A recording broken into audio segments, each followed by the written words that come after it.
Hello বন্ধুরা, আমি লাবণী আক্তার। আমি বাংলাদেশের একজন মেয়ে।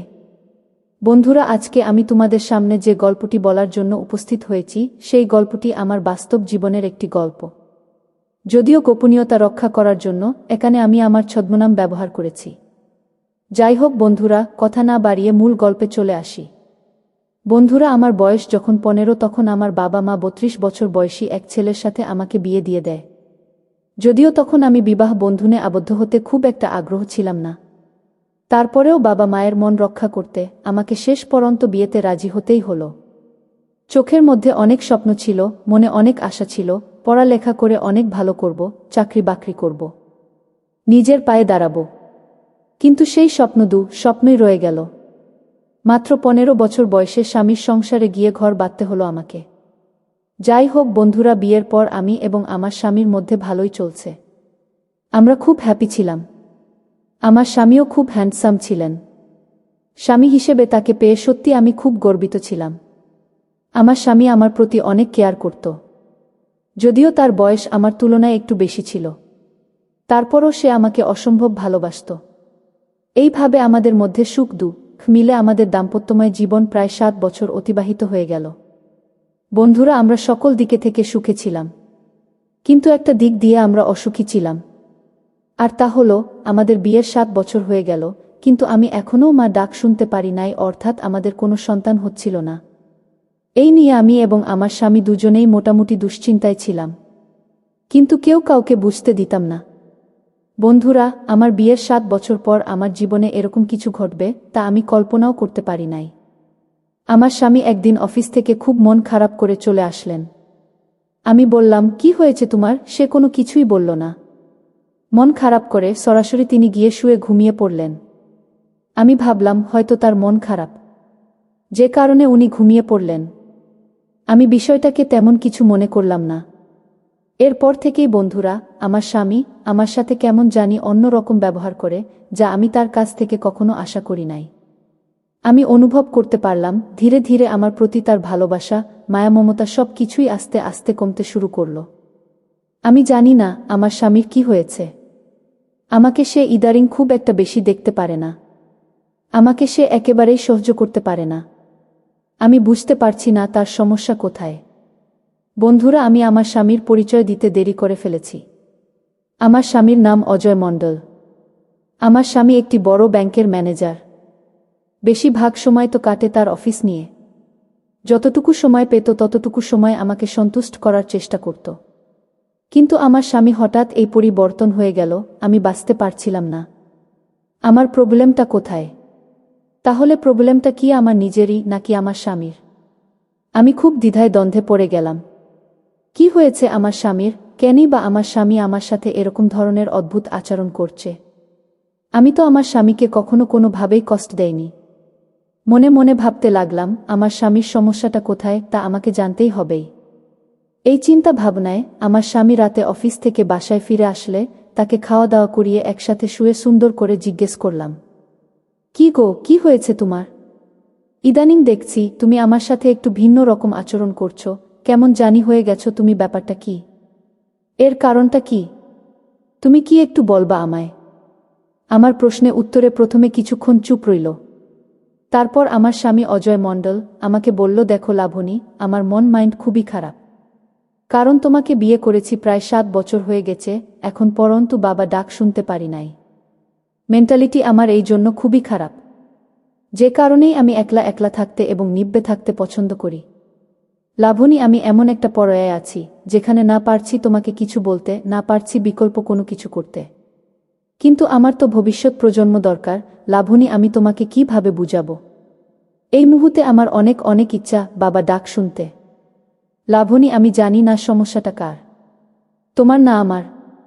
আমি বললাম, ওগো আমার প্রাণের স্বামী, তোমার যদি কোনো ডাউট থাকে তাহলে চলো আমরা পরীক্ষা করে দেখি, তাহলেই তো বোঝা যাবে সমস্যাটা কার, তোমার না আমার।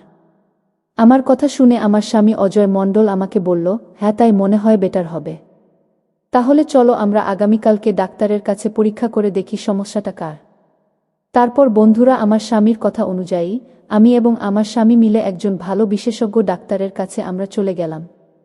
ডাক্তার সাহেব আমাদের দুজনকে দেখে পরীক্ষা দিলেন। প্রথমে আমার স্বামীর পরীক্ষা, তারপর আমার পরীক্ষা করলেন।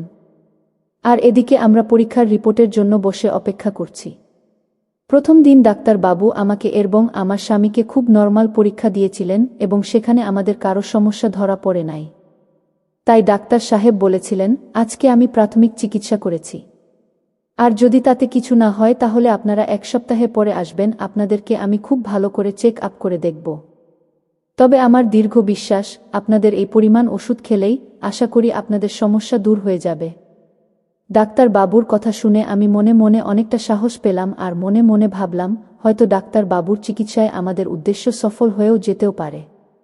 আমি এবং আমার স্বামী মিলে ওই ডাক্তার বাবুর পরামর্শ অনুযায়ী ওষুধ সেবন করতে শুরু করলাম।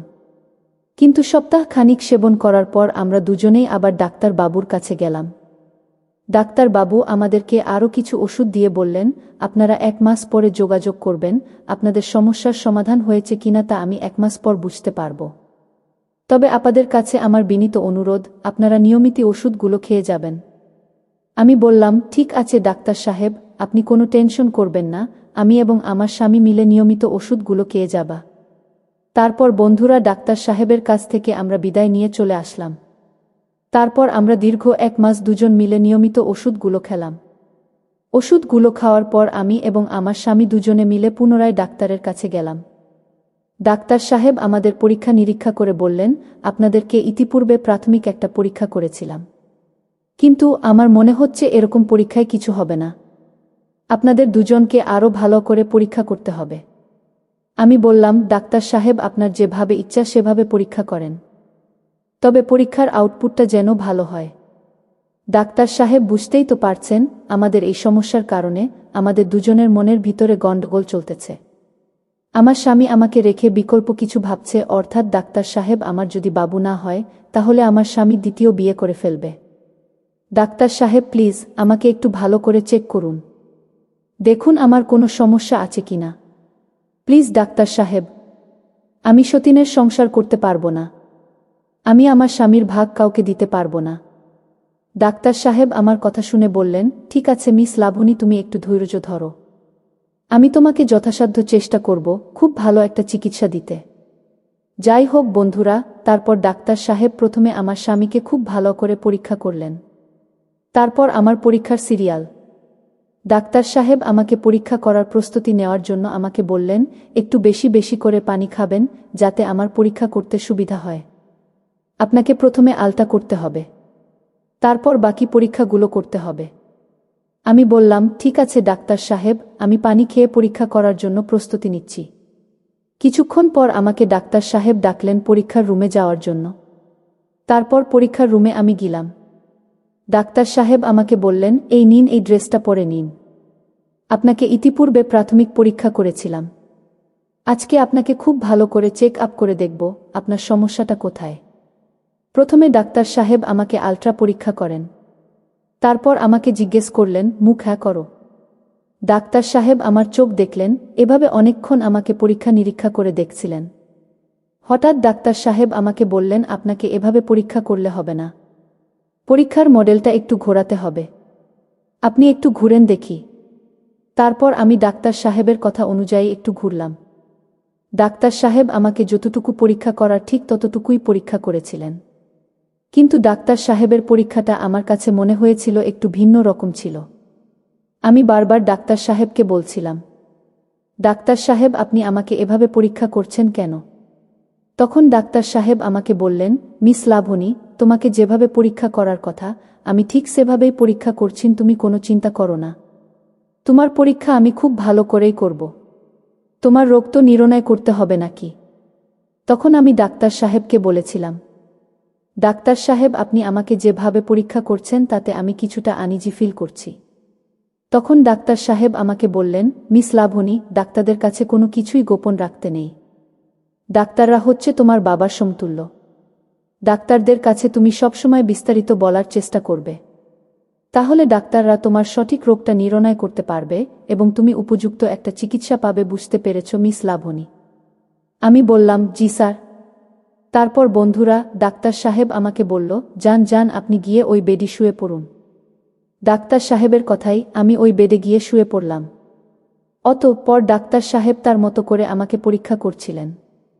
কিছুক্ষণ পর ডাক্তার সাহেব আমাকে বললেন, দেখুন মিস লাবণী, আমি আপনাকে এবং আপনার স্বামীকে খুব ভালো করে পরীক্ষা করে দেখেছি, কিন্তু আপনার স্বামীর সমস্যা আছে, বাট আপনার কোনো সমস্যা নেই। আপনার স্বামীর ধারা হয়তো আপনার এরকম উদ্দেশ্য আর সফল হবে না।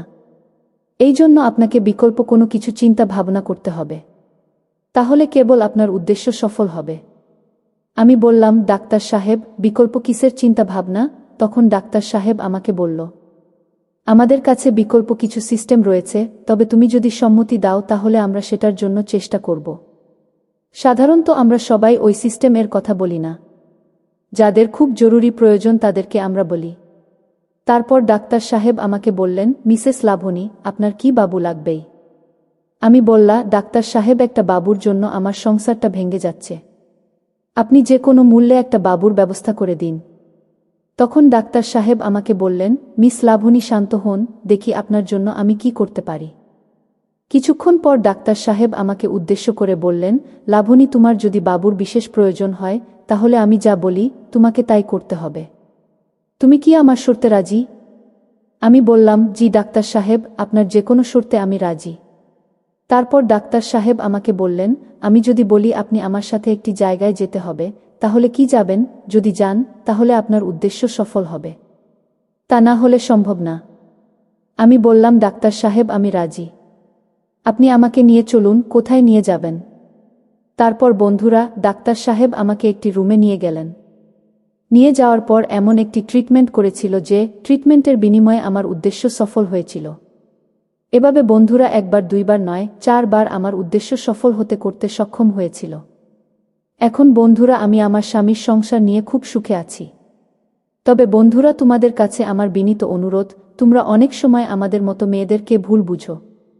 সন্তান না হওয়ায় বিকল্প চিন্তা ভাবনা করো, পরীক্ষা নিরীক্ষা করেও দেখো না কার সমস্যা। সমস্যা থাকে তোমাদের, কিন্তু এর দায়ভার পড়ে আমাদের উপরে, কিন্তু সেটা ঠিক না। মেডিকেল সায়েন্স অনুযায়ী সন্তান জন্মদানে মায়ের ভূমিকা 0% আর পিতার ভূমিকা 100%। এর দায় যদি তোমরা আমাদের মতো মেয়েদের উপর ছেড়ে দাও তাহলে আমাদের সমাজে আমার মতো এরকম ধরনের ভুল সবাই করবে, তাদের সংসার বাঁচানোর জন্য, তাদের নিজেদের ইমেজ ধরে রাখার জন্য তারা এরকম ধরনের ভুল করেই যাবে। সম্মানিত বন্ধুরা, তোমাদের নিকট আমার ছোট্ট একটা অনুরোধ, তোমরা যারা আমার মতো এরকম ধরনের পরিস্থিতির সম্মুখীন হয়েছেন তারা কোনো কিছু করার আগে খুব ভালো করে বুঝে শুনে অনেক চিন্তা ভাবনা করে কোনো কিছু করবেন, যাতে ভবিষ্যতে কোনো প্রকার সমস্যার সম্মুখীন না হতে হয়। আজকের মতো গল্পটি এখানেই শেষ করলাম। আবারও আসব নতুন কোনো ভিডিও নিয়ে। ভিডিওটি যদি তোমাদের ভালো লাগে তাহলে একটি লাইক দাও। প্রতিদিন আমি তোমাদেরকে একটা করে নতুন গল্প উপহার দিব, তাই তোমাদেরকে অনুরোধ করে বলছি, তোমরা যদি এই রকম গল্প পেতে চাও তাহলে দয়া করে আমার চ্যানেলটি সাবস্ক্রাইব করো। পরিশেষে তোমাদের সকলের সুস্বাস্থ্য কামনা করি। ভিডিওটি দেখার জন্য তোমাদেরকে অসংখ্য ধন্যবাদ।